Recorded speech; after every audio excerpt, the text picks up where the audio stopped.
নামটা হয়তো খুব একটা পরিচিত নয়, এমনকি আন্তর্জাতিক ক্যারিয়ারে ছিল ৩৯ ম্যাচের, তবে ফ্রাঞ্চাইজি টুর্নামেন্টেও তাকে দেখা গেছে।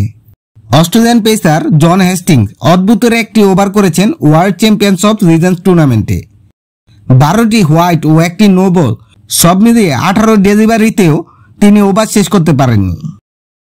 গতকাল রেস্টারের গ্রেস রোডে মুখোমুখি হয়েছিল অস্ট্রেলিয়া চ্যাম্পিয়ন্স ও পাকিস্তান চ্যাম্পিয়ন্স। আগে ব্যাট করতে নেমে সাবেক অজি ক্রিকেটারদের দল মাত্র ৭৪ রানে গুটিয়ে যায়। পাকিস্তানের বিপক্ষে বোলিংয়ের সময় অজি পেসার হেস্টিংস বিব্রতকর একটি কীর্তি করেন। শুরুতেই তিনি শোয়েব মাকসুদের বিপক্ষে বিশাল ৫টি হোয়াইট করেন। এরপর বল পরিবর্তন করে শারজিলের বিপক্ষে দেন একটি ৪। এরপর আসে no ball, white, bouncer O leg by. এক পর্যায়ে বলের অ্যাঙ্গেল বদলাতে চেষ্টা করেন হেস্টিংস। রান দ্য উইকেট থেকে বল করে ফের ৩টি হোয়াইট দেন। এরপর অন্য প্রান্ত থেকে বল করেও দেন আরও ২টি হোয়াইট। এইভাবে ১২টি হোয়াইট ও একটি নো বল সহ একটি অসম্পূর্ণ ওভারে তার চ্যালেঞ্জিং সময়ের ইতি ঘটে। ৯ ওভার হাতে রেখে পাকিস্তান সহজে ১০ উইকেটে জয় তুলে নেয়। হেস্টিংসের এমন অদ্ভুত বোলিংয়ের ভিডিও সামাজিক যোগাযোগ মাধ্যমে ভাইরাল হয়েছে।